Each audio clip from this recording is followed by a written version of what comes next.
La réforme du permis de conduire, ça y est, l'Europe vient d'adopter cette réforme qui était en préparation depuis des mois.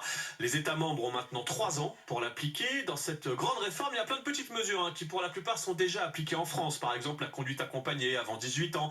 Mais la vraie révolution, c'est l'instauration d'un contrôle, une visite médicale pour renouveler son permis de conduire. On va être précis, Victor, que prévoit concrètement la réforme? Eh bien d'abord, quand on parle de renouvellement, on parle de renouvellement du document. L'examen du permis à proprement parler ne sera pas à repasser dans cette visite médicale.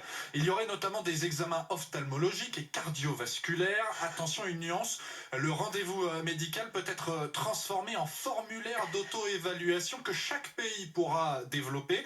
On dit tous les 10 ou 15 ans, mais les États pourront même décider de raccourcir ce délai pour les automobilistes seniors.